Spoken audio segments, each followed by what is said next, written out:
পরিবেশ বান্ধব হোটেল, বাঁশ দিয়ে কাঠ দিয়ে কোনো কংক্রিটের কিছু ব্যবহার করা কোনো সিমেন্ট ব্যবহার করা হয় নাই, কোনো লোহা ব্যবহার করা হয় নাই, সম্পূর্ণ কিছু পরিবেশ বান্ধব নান্দনিকভাবে দিয়েছে। এটা অমানবিক হয়েছে। আমরা মাননীয় জেলার দায়িত্বশীল জেলা প্রশাসককে আমরা সেই কথাটা সেই জিনিসটা আমরা বুঝাতে আমরা সক্ষম হয়েছি।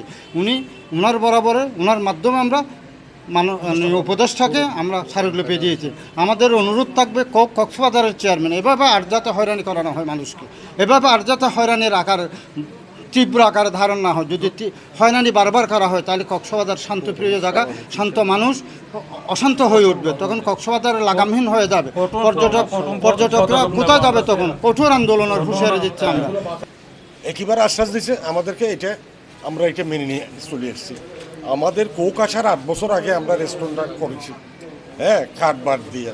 তখন আমাদের কাছে যখন এরা নোটিশ করছে, আমরা ওইখানে গেছি।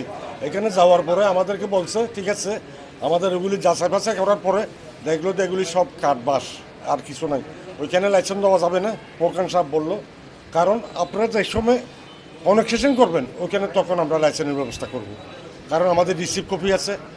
তো আমি এই মনে করেন আমাদের এখন বলতেছে কোনো কাঠ বাস না, এখানে সন দিয়া করলো বা খড় দিয়া করলো তোমাদের লাইসেন্স লাগবে।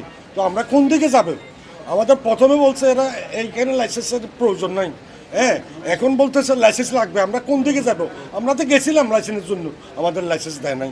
আমাদের রিসিভ কপি আছে, আমাদের সব কিছু আছে, আমাদের 14টা লাইসেন্স আছে, অন্য লাইসেন্স, শুধু একটা লাইসেন্স নাই আমাদের কোকের লাইসেন্স। এই অপূরণীয় ক্ষতির জন্য আমরা আজকে ডিসির বরাবরে আমরা একটা ডিসির মাধ্যমে আমরা উপদেষ্টার বরাবরে একটা আবেদন করেছি, স্মারকলিপি দিয়েছি।